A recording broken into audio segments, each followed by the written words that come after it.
pointers and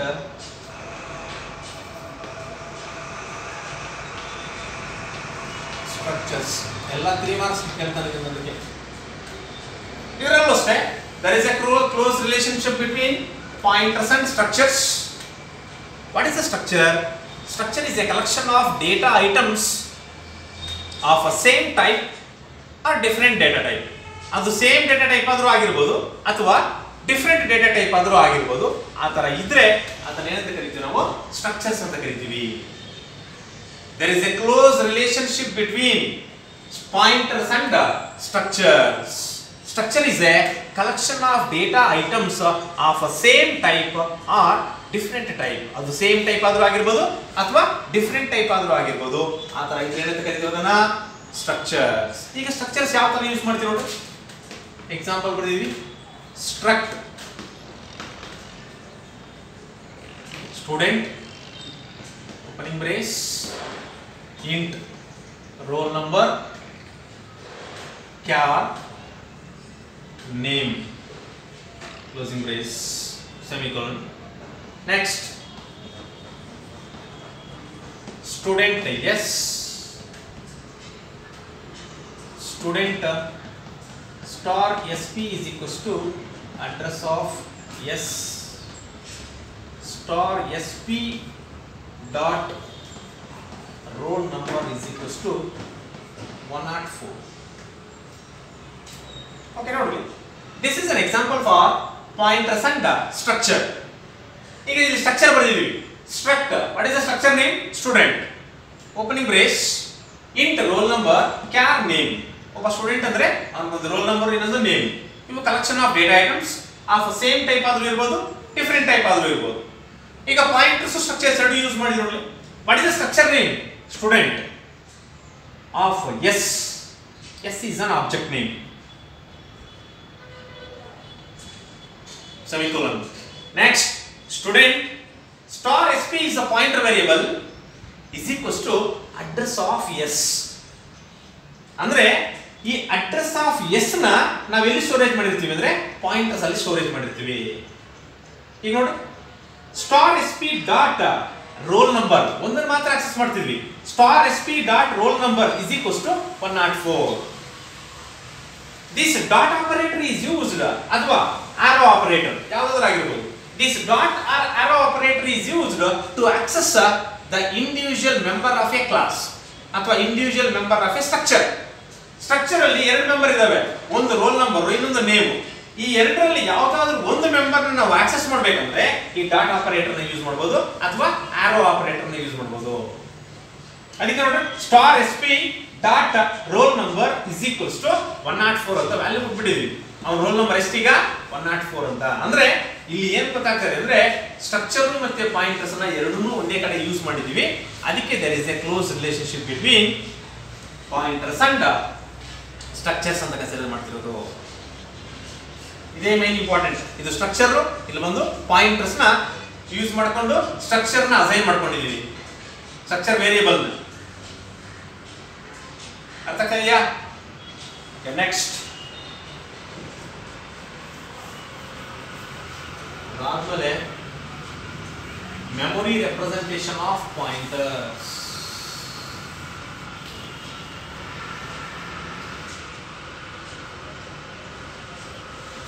ಅದನ್ನೇ ನಾವು memory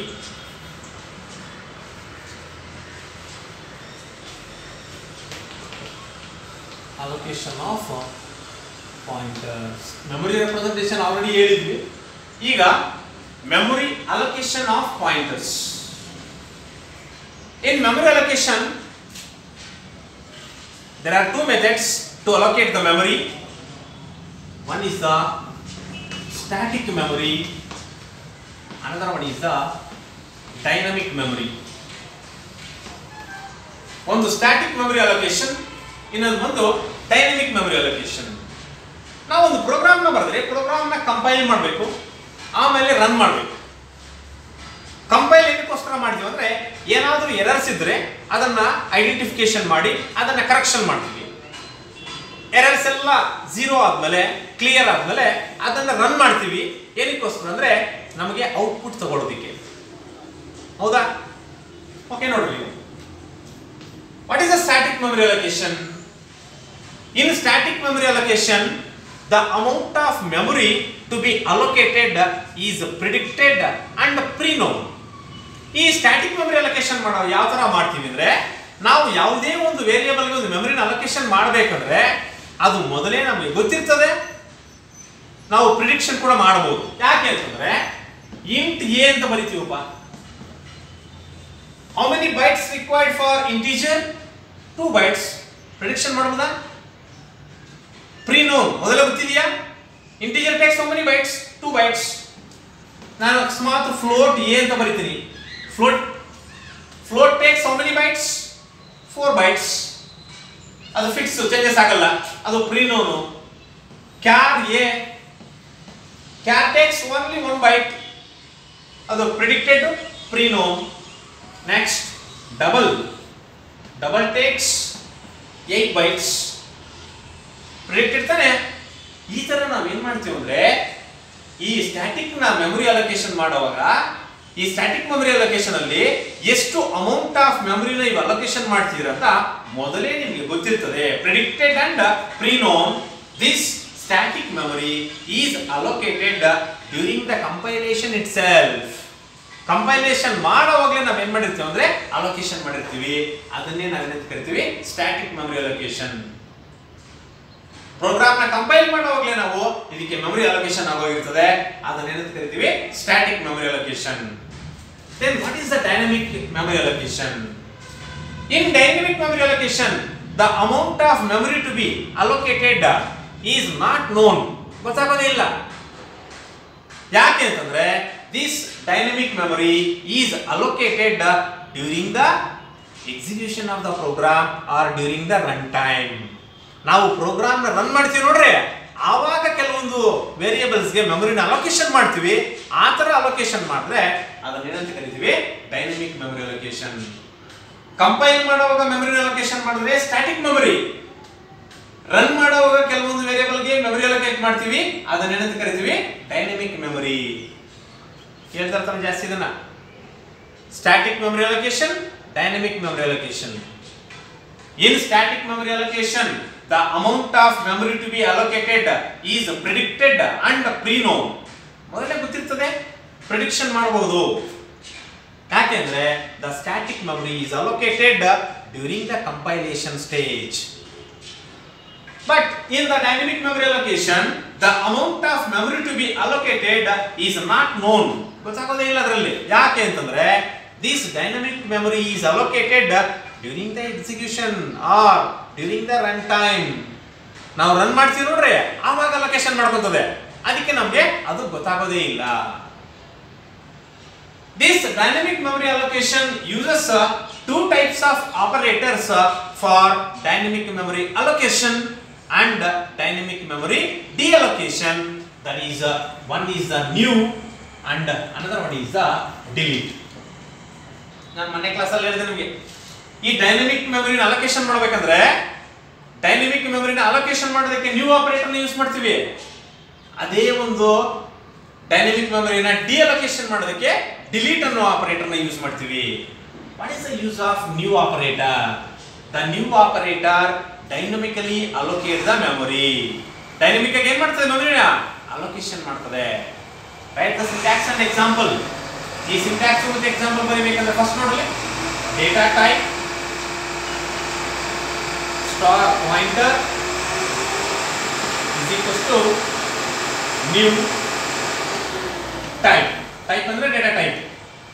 example ಬಂದು int star p is equals to new int semicolon. This is the syntax and this is an example. Data type star pointer is equals to new operator. Type ಅಂದ್ರೆ data type. Data type ತಗೊಂಡಿದ್ವಿ int. What is the pointer? Star p is equals to new. What is the data type? Int. That is the use of new operator. New operator dynamically allocate the memory space. What is the use of delete operator? The delete operator deallocate the dynamic memory. Deallocation ಮಾಡ್ತದೆ ಯಾವುದನ್ನ? Dynamic ಮೆಮೊರಿನ. Write the syntax. Delete star pointer. Just delete star p. This is a syntax and this is a example. Delete. ಯಾವ pointer delete ಮಾಡ್ತಾ ಇದೀವಿ, ಡಿಲೊಕೇಶನ್ ಮಾಡ್ತಾ ಇದೀವಿ. Delete pointer ಬಂದು ಅವಾಗ ಯಾವ ಕ್ರಿಯೇಟ್ ಮಾಡಿದ್ವಿ, p star p. That is the use of delete operator. Dynamic ಆಗಿ ನೀವು ಮೆಮರಿನ ಅಲೋಕೇಶನ್ ಮಾಡಬೇಕಂದ್ರೆ ನೀವು ಆಪರೇಟರ್, ಡಿಅಲೋಕೇಟ್ ಮಾಡಬೇಕಂದ್ರೆ ಡಿಲೀಟ್ ಆಪರೇಟರ್. ಅರ್ಥ ಆಗ್ತಿದೆಯಾ? Okay, next differences are comparison between static memory and dynamic memory. Static memory ಮತ್ತೆ dynamic memory. This is the static and this is the dynamic memory included. First one,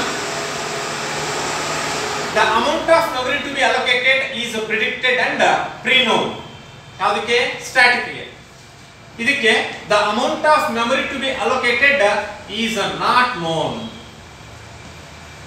ಇಲ್ಲಿ pre-known, ಇಲ್ಲಿ not non. ಇಲ್ಲಿ ಮೊದಲೇ ಗೊತ್ತಿರ್ತದೆ, ಇಲ್ಲಿ ಗೊತ್ತಾಗೋದೇ ಇಲ್ಲ. The memory is allocated during the compilation. Memory ಯಾವಾಗ allocate ಆಗುತ್ತೆ? During the compilation. The memory is allocated during the run time. Static ಅಲ್ಲಿ ಕಂಪೈಲೇಷನ್ ಟೈಮ್ ಅಲ್ಲಿ ಮೆಮೊರಿ ಅಲೋಕೇಶನ್ ಆಗುತ್ತೆ, ಡೈನಮಿಕ್ ಅಲ್ಲಿ ರನ್ ಟೈಮ್ ಅಲ್ಲಿ ಮೆಮೊರಿ ಅಲೋಕೇಟ್ ಆಗುತ್ತೆ. ಅರ್ಥ ಆಗ್ತಿದೆಯಾ? ನೆಕ್ಸ್ಟ್ ಮೂರನೇದು, the variables remains permanently allocated. ಇದರಲ್ಲಿ ಯಾವುದೇ ಒಂದು ವೇರಿಯೇಬಲ್ ನೀವು ಸ್ಟೋರೇಜ್ ಮಾಡಿದ್ರೆ ಮೆಮರಿ ಸ್ಪೇಸ್ ಅದು ಪರ್ಮನೆಂಟ್ ಆಗಿ ಅಲೋಕೇಟ್ ಆಗಿರುತ್ತದೆ. The variables remains permanently allocated.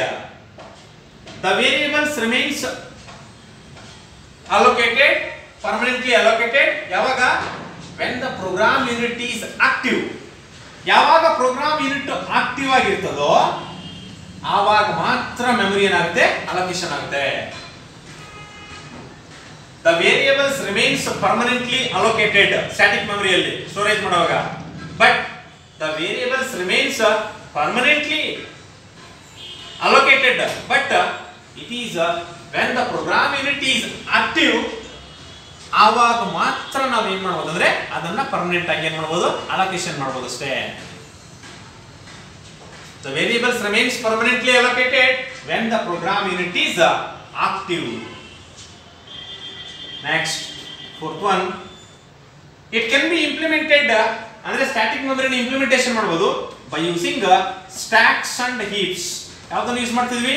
Stacks and heaps. Stacks ಮತ್ತೆ ಹೀಪ್ಸ್ ನ ಯೂಸ್ ಮಾಡಿಕೊಂಡು ನಾವು ಸ್ಟ್ಯಾಟಿಕ್ ಮೆಮೊರಿನ ಇಂಪ್ಲಿಮೆಂಟೇಷನ್ ಮಾಡಬಹುದು. But it can be implemented using data segments.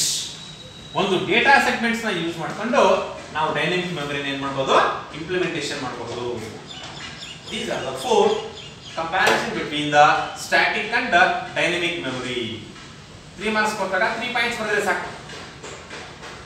First one, the memory to be allocated is predicted and pre-known. The memory to be allocated is not known.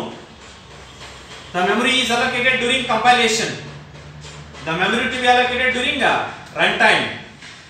The variables remains permanently allocated. The variables remains permanently allocated when the program unit is active. It can be implemented using stacks and heaps. It can be implemented using data segments. These are the comparison between static and dynamic memory. ಇಷ್ಟು ಅರ್ಥ ಆಯ್ತಾ?